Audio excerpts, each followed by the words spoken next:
pupunta yung mamumuhunan dito, RDR? The worst airport in the world. Philippines. Ikaw ang traffic capital of the world. Philippines. Ikaw ang pinakamataas ang kuryente, kagaya na pinag-uusapan natin. Philippines pa rin yan. Pinakamahal ang internet at pinakamabagal. Philippines. Isip-isipin mo, magse-set up ka lang ng isang korporasyon, pati tanod pumipirma. Anong gagawin? Hindi ka ba mag-iisip kung paano natin talaga aayusin ang ating. Magsimula tayo sa mga taong iluluklok natin. Ilang milyon tayo ngayon? 115 million Filipinos. On the assumption that a family comprises 5 to 6 members, meron tayo ngayon 24 million families. If we are to elect 24 senators, so ang ratio for every 1 million families, isang senador dapat ang panggalingan doon. Tama. Eh paano sa isang pamilya mag-ina halimbawa? Yung pool ng pinagkukunan ng mga senador natin, halos 50 pamilya na magmula noong 1950s. Sila-sila lang din, pabalik-balik. Gusto mo ng pagbabago, Abia? Maghalal ka ng bago. Tayo rin ang gumagawa ng sarili natin ikapaghihirap. Kasi tayo yung nagluluklok doon sa mga taong numero unong nagpapahirap sa atin. Ang kaso nga lang mga Pilipino, napakahilig natin sa sikat. Hindi natin inaaral yung mga binoboto natin. Paano ang pamamaraan siguro para lalo pang maging matalino yung mga kababayan natin na bumoto? Mass education talaga eh. Ako'y naniniwala kapag naintindihan nila ang katungkulan ng binigyan mo ng kapangyarihan. Halimbawa, sa isang senador, meron akong nakikitang 4 na katungkulan nila. Ano-ano yun? Pangunahin na rito yung tinatawag na legislation. Ito yung paggawa ng batas. Kasing halaga yung pangalawa, ito yung oversight function. Yung oversight, kinakailangan i-monitor mo na yung ginawa mong batas ay natutupad sang-ayon sa kanyang layunin. Ito yung nakalimutan. Yung kuryente yung sinasabi ko sa iyo, ang layunin niya mababang kuryente. Nakalimutan. Walang nagmo-monitor. Bakit 23 years nang naandyan ang batas na yun? Bakit hanggang ngayon mataas pa rin ang kuryente? Natupad ba? Wala. Hindi naman kasi magte-trending yun. Mas inaatupag nila yung mga kung saan sisikat kasi botante habol nila. Kaya kailangan nating ma-educate ang botante. Pangatlo, ito yung inquiry in aid of legislation. Magkadikit itong dalawa. Kasi sa paggawa ng legislation, meron kang iniisip na maganda pero kulang sapagkat di mo nakikita yung technicality nun. Kaya minsan, tatawag sila ng resource person para mapunan yung pagkukulang ng iniisip niyang panukalang batas para ma-perfect niya hanggang sa mag-graduate siya into a law. Pagkatapos, ito yung constituent function. Dinadalaw-dalaw mo sila. Para sa ganun, meron ka ring direct na access sa kanila. Yung pala talagang hindi natutupad kasi magtanong ka. Nangyari po ba ito? Wala po.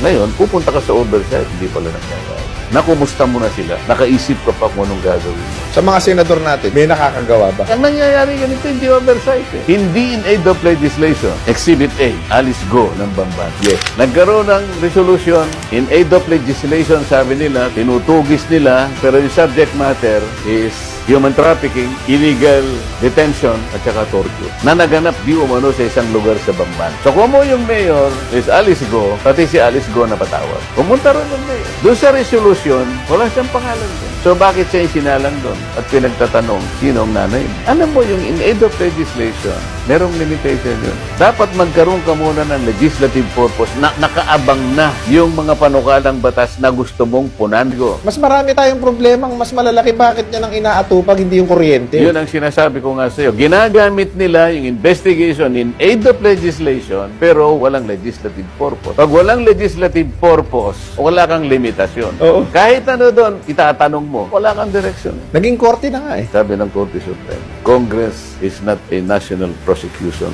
service. Congress is not a court. O bakit ganyan ang ginagawa ninyo? O kagaya ng sinabi mo kanina, nakikita ng mga tao Naging entertainment and so on and so forth. Yun kasi ang hilig. Bumababa ang presyo ng pagkain. Ay hindi. Bakit hindi mo padalhin sa piskal? Hindi natin kinakampiyan si Alice Go. Kung ano man ang kanyang dilabag na tuntunin, mga batas, nandyan ang NBI, nandyan ang CIDG. Imbestigahan ninyo, bahala na kayo. I-file ninyo sa korte. Kami ay kongreso. Ang daming aatupagin sa bansa natin, kung eh. Ang dami nga atupagin. Isip-isipin mo, sabi ko nga sa umulan ng 30 minutes sa Kainta, yung mga sasakyan nila ipaparada na sa matataas na lugar na. Sapagkat yung ondoy talaga naging traumatic na experience sa amin yun. Itong Karina, tingnan mo na naman ang ano ba nangyari sa flood control? Bakit ba ganyan Hindi nangyari? kasi entertainment yan. Hindi entertainment yan. Oo. Kasi maraming masasangkot dun eh. Bakit natin iimbestigahan ang sarili natin? Ito, isa pa to, mapupunta rin sa Senado o napunta na rin sa Senado, yung kay Pastor Kibuloy. Ano ang in aid of legislation dyan po? Yan ang sinasabi ko, bakit sila ang nag-imbestiga doon? Eh, nag-umpisa pa nga yun eh. Kung nakita mo, yung mga ipinresent nilang witness doon sa